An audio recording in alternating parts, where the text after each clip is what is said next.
welcome to the now second episode of 1800 Seconds in the Ring.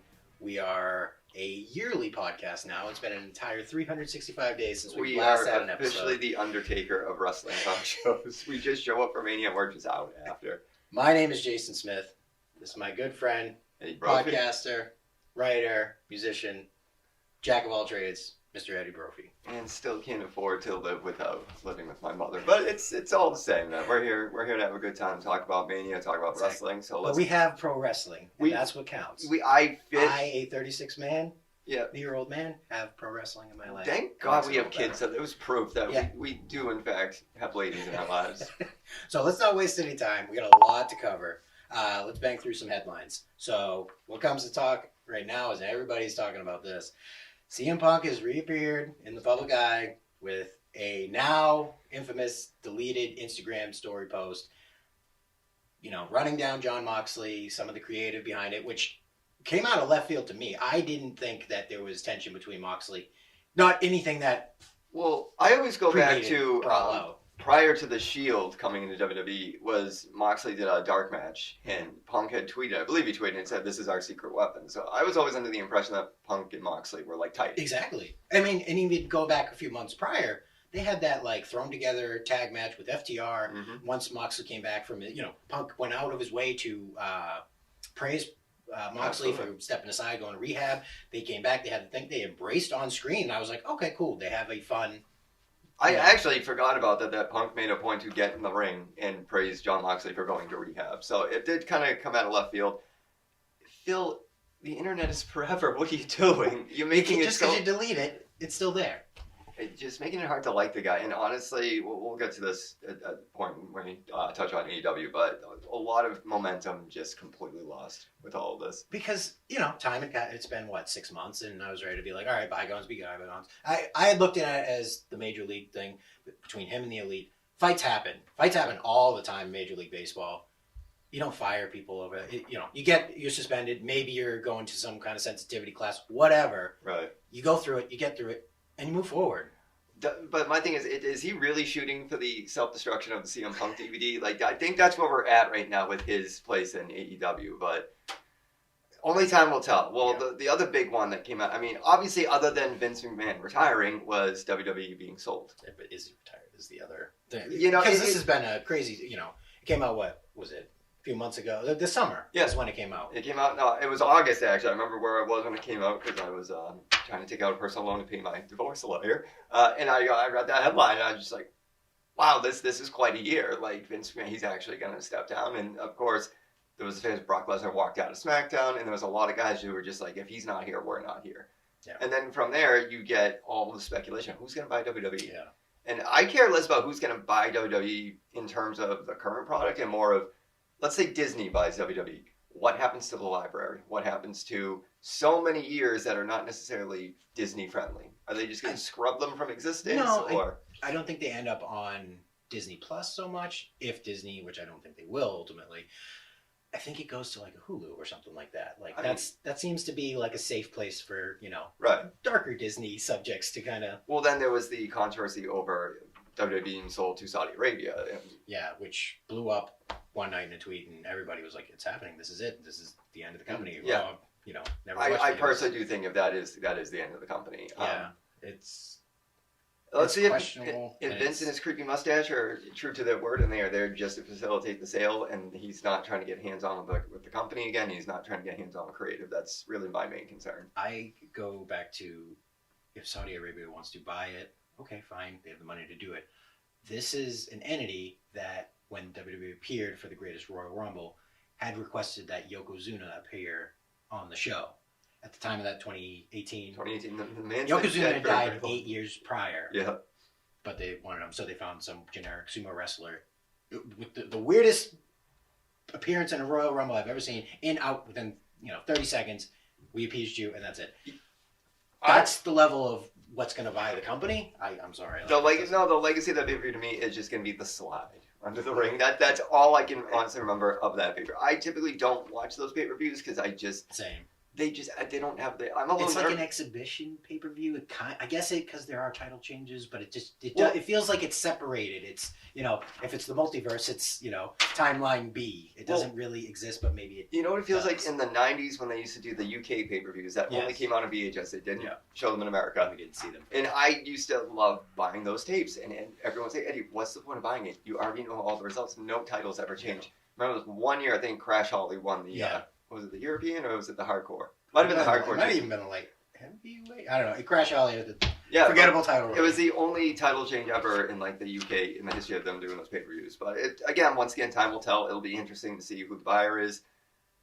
Obviously, tonight's the Hall of Fame. Yes. Kind of an interesting one. Kind of a WCW friendly Hall of Fame. If you think about it, with Ray Muda and I'm sorry, Stacy Keibler. That is not a WWE creation. That is all WCW. Sure, but I've come to look at the Hall of Fame as: have you spent significant time in front of the pro wrestling audience and made some contribution?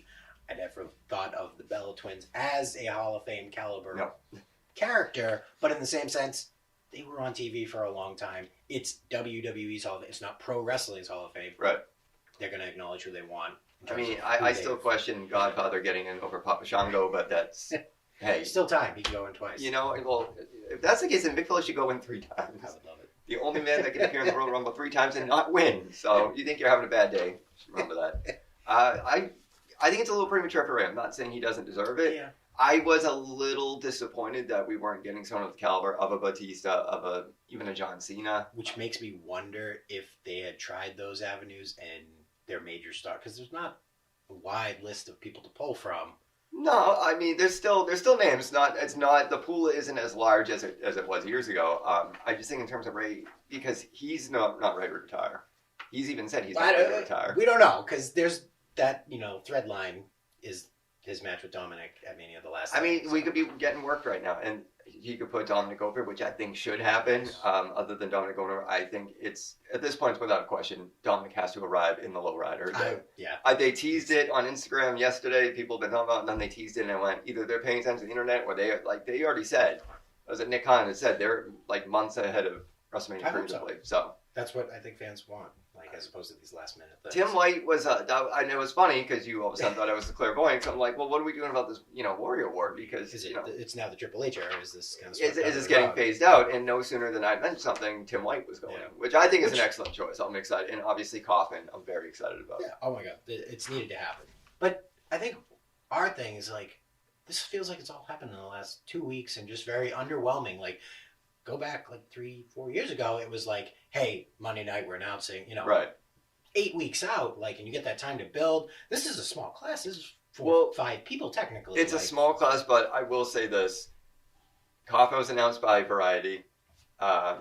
Stacy Keibler was announced by People Magazine. I think in a lot of ways, WWE would rather have these bigger publications in the outside media make a bigger deal of the Hall of Fame, because if to the non-wrestling world, if Stacy Keibler is in People Magazine saying, oh my God, I'm getting in the Hall of Fame, or Variety is picking up the Coffin story, more impact, I think, than if WWE privately announces it on their programming. So that's my hot take. The only thing I can think of is they're let's reduce the risk that we put from being out there for 8 weeks, and suddenly we find some horrible information about Andy Kaufman comes out. And in light of, stuff like this magically pops up, it would be, that would be a tough sell in 2023 if the person giving the Warrior War to is a sex offender. So, but I'm trying to keep more positive. We'll stick to WWE programming now, and one of the big stories going for a while now has been the Bloodline. Now, what's going to happen to Mania? Somebody had pointed out, if we're going to start at Roman himself, that if he holds on to the title and they get to the next Saudi pay-per-view, that is day 1,000. No. I don't know if WWE pulls that trigger. It feels like this is the time to do it. You're going to upset a lot of fans if you don't do it. See, my hot take on this is I ultimately see this as being the undoing of the Bloodline. I think there's a lot of talent within that stable. I think Roman deserves a break for obvious reasons. I mean, he hasn't been a defending champ every night. Yeah. Cody doesn't have to be. I like that they have an attraction. If they had Roman Reigns out there every night like they did in previous iterations, you see it, whatever. It's John Cena, 2.0. He's there every night. eventually it becomes a great, wow, that's reliable and that's awesome that you've done it. But in the moment, you're just like, I'm burnt out. It's worked for Reigns in the Bloodline. I'll give them that. Yeah. I think Solo has an amazing career ahead of him. I'm excited for that. Jey Uso, I think he's another one, a breakout. I'd be curious to see who Heyman's going to manage now, if the Bloodline falls apart, or if Heyman steps off screen and goes more into a producer role. There's plenty of interesting ways for Heyman. Heyman will, I feel like, can make something work. Cody is this generation's Hulk Hogan. And I mean that in the most flattering. I don't mean that in the sense that, like, Hulk Hogan's kind of a garbage person. I mean that in, like, you can picture Cody. And this is why Cody Rhodes, from when he first showed up to Cody Rhodes, it's not the same person. No. It's not the same character. It's not the same presentation. He needed to do what he did to reinvent himself. He did. He bet on himself, literally. You know, I always go to that Instagram post where he's got the gear, not unsimilar to what he's wearing now, saying, I tried to make this work. So bet on himself, left, you know, all out. You go through the list of it. Oh, yeah. Ring of Honor World Champion, NWA World Champion, New Japan, Bullet Club, all these great things. Building. Yep. He came back. He is a different performer on a different level now. This is, it's corny as it sounds, this is a guy I could picture on a cereal box, on a t-shirt, on, you know, the main poster. Well, look at his, Cena, look at his WCW Sting in the pre-NWO days. Like, babyface. But he makes it work. He's a genuine guy. I believe him, as opposed to like a fake person. Like, I don't know. I'm gravitated towards Cody. Cody is my guy now. He's on my Mount Rushmore. And that brings me to Sami and KO. You want to talk about, like, relatable characters. Yeah. Sami was absolutely... And I remember last year Sami was backed into a corner with the Hollywood match of Eastwood Knoxville. I remember saying to you, like, if I don't see the big hand at some point, like, there's no other way to... You can't legitimize this match based on what Knoxville was coming out in at the Rumble and the PJ outfit or whatever it was. He was there to have fun. He was there to do Jackass. He was there to promote Jackass. Obviously, he's a fan, but he was there to do a Jackass-centric spot. Which is fine. And you had Sami, who's the wrestler, who had to carry the match. The fact that it ended with the giant mousetrap, gimmicky as hell, silly as hell, very pro wrestling. And honestly, I walked away from last year's Mania thinking, like, that defied expectation. Yeah. That was a lot of fun. It didn't have to be a good match. It just had to be fun. Entertaining. You're entertaining not the wrestling fans. While you are trying to, you're entertaining the fans that are there to support Jackass in that sense. And make them go like, wow, this is fun. Like, what else is here? And I felt heard and seen and represented because there was the hand. So at the end of the day, I got my my Peacock subscription worth. I was fine with it. Mae Young's son made an appearance at WrestleMania. Quite literally, he was all grown up. I don't even want to get into Mae Young. There was a story about Sansky, which we'll go past that. Judgment Day. That's another one. For something that felt dead on arrival last year, they have taken it, getting Edge away, which I didn't think was the move, was absolutely the move, and reinvented it, and Dominic has become like the crown jewel of the group. Prison Dom. Who would have ever guessed Prison Dom was going to be the thing that made him? It's fantastic. Like, you go back a year ago, and it was just like, oh, he was Rey Mysterio's kid. I was just, you know what? He was in horrible danger of repeating the Cody Rhodes whole thing of, like, this is my dad, and I'm here now. Like, his look wasn't great. The character wasn't. He's obviously very green in the ring still, and, you know, there's a lot to work with. This had to have been a Triple H decision. This had to have been someone with a sense of humor who came to Dom and was just like, hey, man, what about this? That whole thing, what was it, the Christmas when he gets arrested and he's like, Ripley, Mommy, I'll never make it in prison. Sometimes the silliest crap in WWE just works. But he's a heel, and that's what you should be doing. You should be sniveling and cowering. But at the end of the day, you'll come up and slap the guy just when he's not looking. Well, yeah, this is public access, so the chicken S-word heel, he's perfect at. He's absolutely, because he's the guy that he gets his cheap shot in the ring, and then he's doing the circles around the ring trying to get, and then hopping over. That's what we love about it. My question is, what happens to Judgment Day? So now Damian Priest isn't even on the card. So but you know what I thought of? He's got that role that Test had when Shane McMahon fought X-Pac, like that big muscle that can lead him down. Like, I think that's the spot for him. It's okay. Perfect analogy. I didn't even think of that. All right. I personally, I don't know if there'll be a thing after this. I mean, it depends on Rhea getting the title. It depends on if Dom gets put over. It depends on... I mean... I feel like I had heard sprinkles that they were like, oh, after WrestleMania, we're looking to expand. I don't know. Maybe I could see Baron Corbin in this group, even though he's kind of stale. But I'm going to be honest with you, that man needs something. Yeah. He's become the Zack Ryder of the current product, where it's like he's just bumming around, and it's just like it's even in the storyline, he just can't, he's looking for... That's almost great, and I feel like he's going to get a moment where he gets to finally... Then you know what you got to do then I want Bruce Pritchard's box of gimmicks. I want that would be... I want something where it's a little Baron Corbin backstage going through a box of gimmicks and just trying... Almost like you can go back to like when Big Show was trying to be silly and he did the Hulk Hogan bit and he kept dressing up like... Yeah. I mean, I just think this would be funny because it's Baron who's literally like probably just going through a box of gimmicks being like, anything that works, a sailor hat, I don't know, just give me something. AEW. It's not the product it was a year ago. Something's missing, you know. I think it is Punk, and that, you know, you go back a year ago and it was like Cody's there and Cody left, Punk filled that role.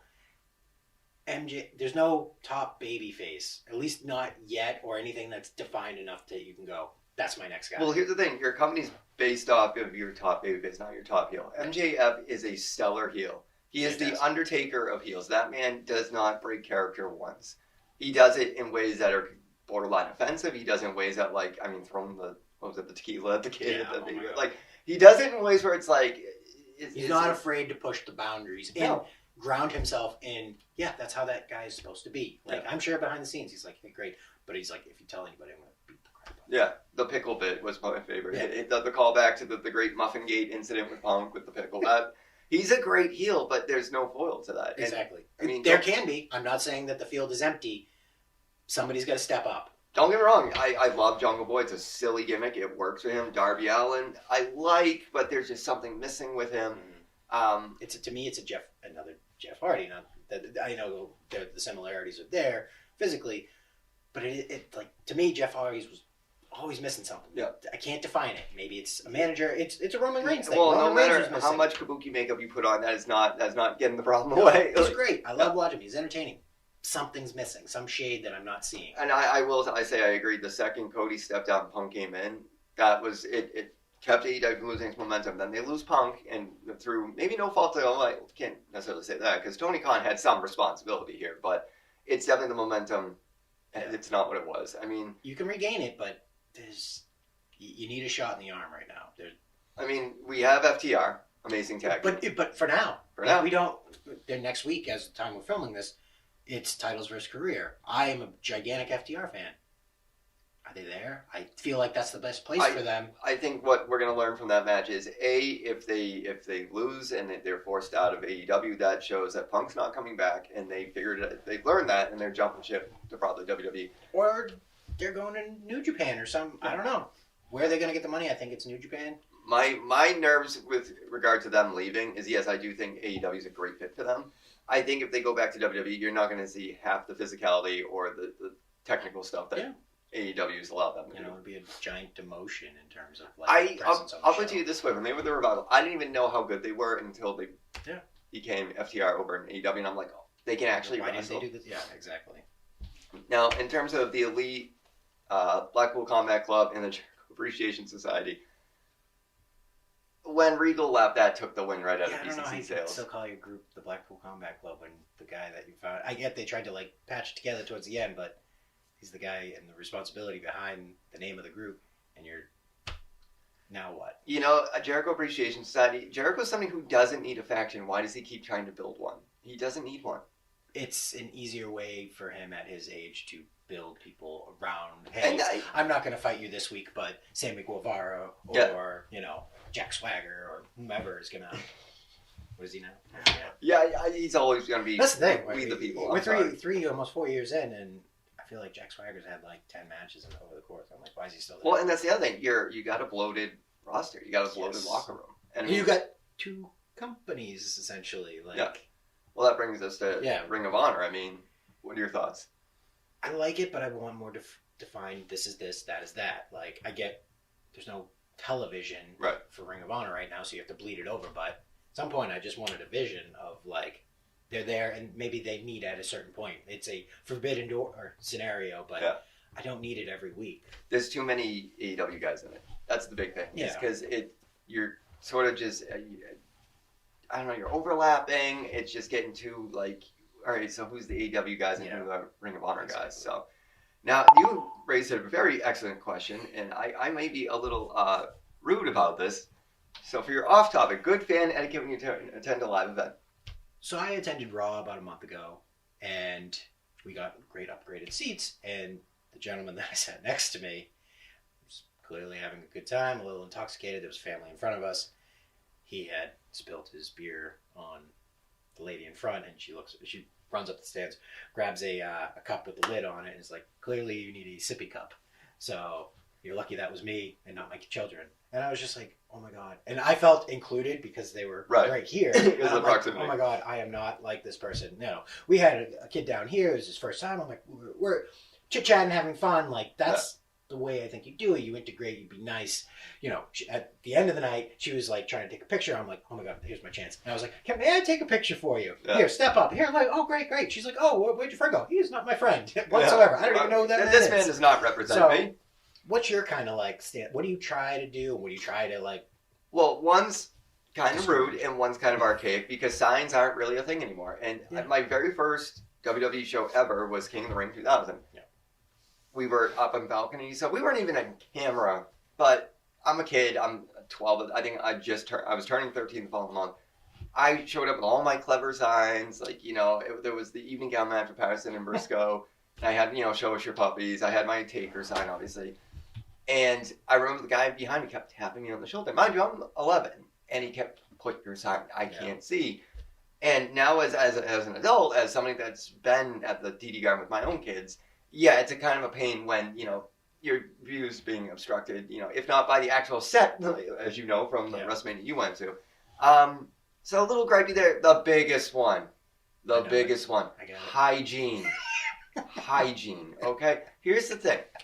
When you're at a WWE event, everybody knows you're a wrestling fan. Please don't smell like one. I don't know what it is with that. And I experienced this at the indie shows, too. Yeah. Much worse at the indie shows because you're in a much closer proximity. But I remember we've been to a few shows where, like, off without a hitch, no problem, no interactions with the fans that were kind of off-putting.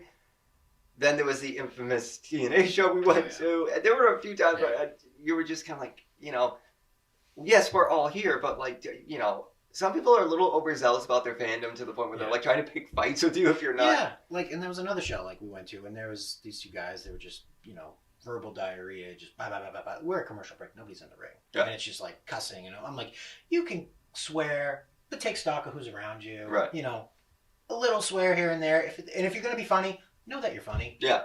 Otherwise, please shut up. Work on your bits. We ended up yelling at them, getting kicked out of the thing, and they walked off, so. The collections, you are... Yeah, we'll jump through it. We're running out of time, 5 minutes. So this is a quick thrown together show, so I need to grab something to show off, and I've got my collection of mini belts. Those are actually super cool. Yeah. I don't think I've actually seen all these. Oh, yeah. I know you're a big ECW fan. That's the belt right there. That's an original from like 1999. Oh, wow. So I've got the blue and red Universal titles. I got the WCW World title and the SmackDown. I'm obviously a bigger scale belt guy. In terms of collections, I'd say action figures and belts. Yeah. Are the big ones. Especially the action figures now, obviously the wallet takes a bigger hit, but I mean the details there, and they're absolutely amazing. Prior to divorce, I used to have an impressive collection. Thank you to my ex. But that would be my big one, was like the big scale belts and the action figures. So. If you were to get one, what do you think you'd wind up? Because I know I would be after actually like an NWA mini belt if you... You know, it's funny. I thought WCW had some of the coolest belts back in the day. Obviously, the big one's the ECW belt, the European title, the hardcore title.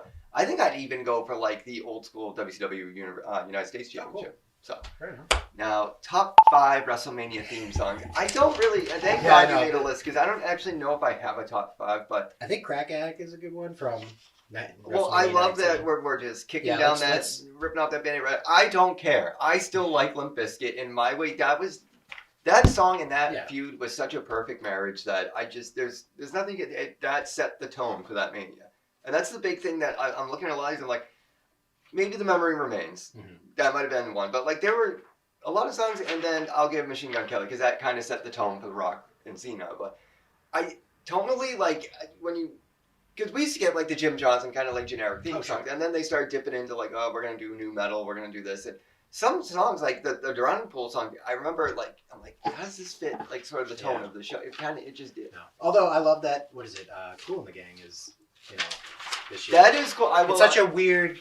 That's a Triple H. Like, there's no way that was like in the works. Because you know what though, when you're not trying to force it to be relevant and you go with like kind of a timeless song, I think that's what works. I mean, in terms of the Limp Bizkit one, that was just perfect timing in the sense that was the WWE MTV marriage, but it really fit that. The classic WrestleMania theme, always awesome. The Linda McMahon is something I've kind of unfortunately. I do have a fondness for that one. Now, what to watch? What to watch? I think. Well, I'll give you some time to think about what you would.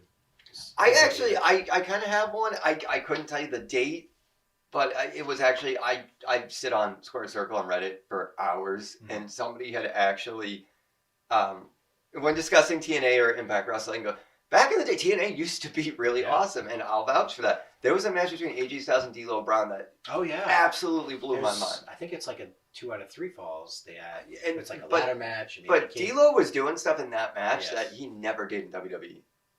D'Lo got a chance to shine there. I wish he had gotten a longer run there, but I'm totally with you. That's awesome. I think is very pertinent with Cody in his main event title match. Go back and watch Cody versus Nick Aldis at All Out for the NWA title, because that's a story built on him achieving what his dad did. Right. And in light of that, now he's in a match where he's going to achieve what his dad didn't do. So I think that's pretty pertinent to situation. Less than a minute left. Yes. Bold predictions for the Mania card. I'm going Cody. I'm going Rhea Ripley. Edge and Finn can go either way. I don't know. Those are the big ones to me. And of course, the biggest match of the night, Brock Lesnar and Omos. Wow. Sarcasm, folks. Pure sarcasm. That's a Vince. Yeah. He's not back, though. He's not back. Pay no attention to this match that's clearly... Pay no attention to the man behind the curtain. We all remember our NXT, matches from, 5 years ago when we had, like, Giant Man versus Giant Man. So what are your predictions? Cody, I think, is an easy. I really want... You know what? I'm going to say the Usos. I'm going to say that they take a slap in that face, because that is almost a great counterpoint to Roman if Jey Uso still has his tag belts and like, hey, I did it. I can't disagree. I can't argue with that. Absolutely. That just hit me in the moment there. You do. The proverbial kick in the private area, in the crotch area, is a staple of WrestleMania, and I do think somewhere we're going to get it. Oh, yeah. I don't want it to come with Cody, but it's got to come from somewhere. Yeah. So there's definitely that, Triple H retained WrestleMania 2000 feeling of like, what just happened? So I think we need that. Not like Roman last year getting over Brock. So. All right, so we are about over with our time limit. I'm going to round it out by saying 10 years ago, me and this gentleman were in another public access studio, much unlike this. And I want to thank you for joining me once again. Thank you for having me. Chit Chat Wrestling. Yeah, and I can't wait to, if this makes it on public access, to blow off the Hall of Fame speech to watch us on public access. Not This Is Us, not to be confused. No, not us. Yes, watch. I blew off watching Undertaker's Hall of Fame speech just to watch our one we did last year. So thank you folks for watching. Enjoy WrestleMania, and that's our show for this week. Thanks, guys.